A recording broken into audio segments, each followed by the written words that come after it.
চিরুনির উপরে সূরা ফাতিহা 3 বার পরে ফু দিলে কি হয় জানলে আপনি অবাক হয়ে যাবেন।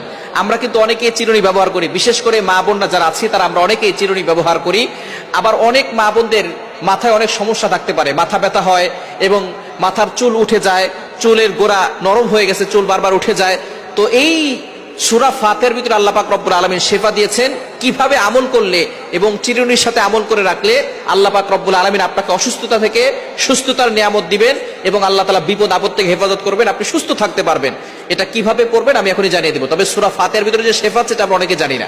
কোরআনুল কারীমের ভিতরে আল্লাহ পাক রব্বুল আলামিন শিফা রেখেছেন। আল্লাহ পাক রব্বুল আলামিন নিজে বলে দিয়েছেন 15 নম্বর পারা 9 নম্বর পৃষ্ঠার 2 নম্বর লাইন, সূরা বনী ইসরাঈলের 82 নম্বর আয়াত আল্লাহ বলছেন, ওয়ানুনাজ্জিলু মিনাল কুরআন মা হুয়া শিফাউ ওয়া রাহমাতুল লিল মুমিনিন। আমি আল্লাহ তাআলা মুমিনদের জন্য এই কোরআনটা রহমত হিসেবে শিফা স্বরূপ নাজিল করে দিয়েছি। সুবহানাল্লাহ বিহামদি। সুতরাং কোরআনের ভিতরে শিফা আছে, আর এই সূরা ফাতিহার ভিতরে শিফা আছে। নবী সাল্লাল্লাহু আলাইহি ওয়াসাল্লাম নিজে বলে দিয়েছেন। সূরা ফাতিহাকে বলা হয় আয়াতুশ শিফা, অর্থাৎ শিফার আয়াত। এই সূরা ফাতিহার ভিতরে অনেক শিফা আছে।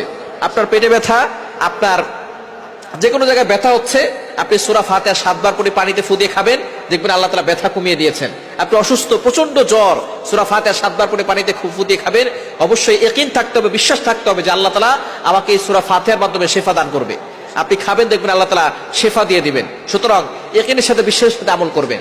আবু সাঈদ খুদরী রাদিয়াল্লাহু তাআলা থেকে বর্ণিত, নবী সাল্লাল্লাহু আলাইহি ওয়াসাল্লাম জানিয়ে দিয়েছেন সূরা ফাতিহার ভিতরে শিফা আছে এবং সে এটাকে এক সাপে কামড় দেওয়া রোগীকে সূরা ফাতিহা 7 বার পরে ফু দিয়েছিলেন, সাথে সাথে সাপের বিষ পানি হয়ে গিয়েছিল।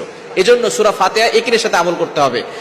তো এখন আপনি সূরা ফাতিহা প্রথমে ওযু করবেন, 3 বার দুরূদ শরীফ পড়বেন, এরপরে সূরা ফাতিহা 3 বার পড়ে শেষে আবার 3 বার দুরূদ শরীফ পড়ে চিরুনিতে ফু দিবেন। ফু দেওয়ার পরে বিসমিল্লাহ পড়ে মাথা আঁচড়ালে ওই মাথা থেকে চুল পড়বে না, মাথা ব্যথা কমে যাবে এবং মাথার বিভিন্ন রোগ থেকে আল্লাহ পাক রব্বুল আলামিন তাকে হেফাজত করবেন। অসুস্থ থাকলে আল্লাহ পাক রব্বুল আলামিন তাকে সুস্থতার নিয়ামত দিবেন। এই জন্য অবশ্যই সুস্থতা হচ্ছে বড় একটি নিয়ামত, আর মাথা ব্যথা হচ্ছে বড় সমস্যা। মাথা ব্যথা হলে আর মাথাকে জাগিয়ে রাখা যায় না, শুয়ে পড়তে হয়। অনেক সময় দেখা যায় শুইলেও কাজ হয় না। এজন্য অনেক সময় দেখবেন মাথা ব্যথা হয় এবং মাথার বিভিন্ন সমস্যার কারণে চুল পড়ে যায়। তো সূরা ফাতিহা পরে যদি চিরুনিতে ফু দিয়ে আপনি মাথা আঁচড়ান, তাহলে দেখবেন আপনার চুল পড়া বন্ধ হয়ে যাবে এবং মজবুত হবে গোড়া এবং আপনার মাথার সকল সমস্যা দূর হয়ে যাবে। আল্লাহ তাআলা আমাদের সকলকে সূরা ফাতিহার মাধ্যমে শিফা দান করুক। সকলে বলেন আমিন।